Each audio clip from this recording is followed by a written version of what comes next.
Fellow Christians, why do you keep finding offence in everything rather than finding the opportunities that they offer?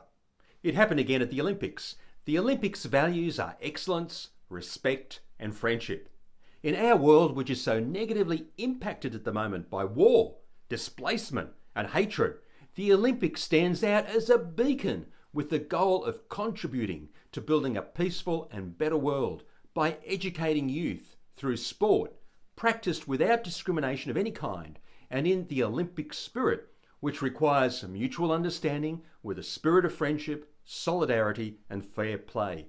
Yet rather than support the work of the Olympics and celebrating the fact that much of the world has peacefully united in this way, you have found a way to be offended by it. And even more embarrassingly, you have been offended by your own misinterpretation of an opening ceremony act. You mistakenly reference the acknowledgement of the Olympics to Greek culture by interpreting a scene depicting the Greek god Dionysus as a reference to Da Vinci's Jesus' Last Supper. This seems to be a recurring theme with some Christians.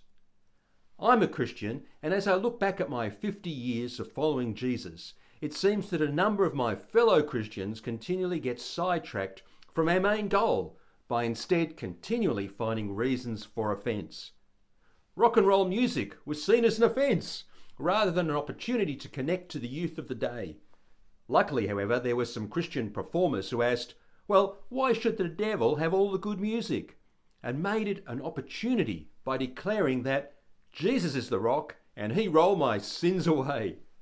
Television was an offence because it was transmitted through the airwaves, and the Bible referred to Satan as the prince of the air, rather than grabbing hold of television as a great opportunity to communicate to the world. I remember the rock opera Jesus Christ Superstar, which opened in 1971. Again, some Christians could only see an offence. The story was depicted through Judas's eyes. It didn't have a resurrection. The performers weren't Christian. Rather than seeing it as an opportunity that the whole world talking about Jesus. And the list goes on, from some Christians being offended by the development of life-saving vaccine during the COVID pandemic, rather than celebrating how it gave many the opportunity to save life and relieve suffering, to Christians being offended by the introduction of bank cards, claiming it was the mark of the beast, rather than as an opportunity to better manage money.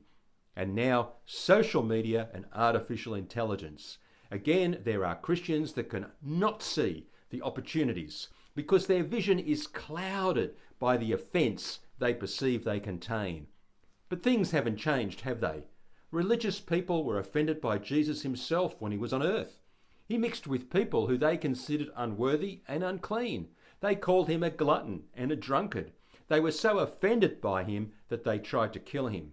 Jesus was once at a well outside a city when a woman with a bad reputation approached to draw water. Rather than be offended, he took the opportunity to speak with her and tell her that he had something of great value to pass on to her. Imagine, however, if instead of seeing the opportunity to connect, he had instead decided to be offended by her nationality. She belonged to a people who disagreed with the Jews about the proper place to worship, or by her lifestyle. She had been connected with several men.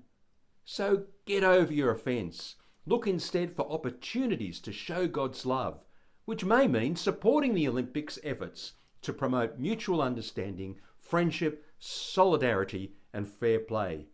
Jesus takes no offence at such values, and neither should we.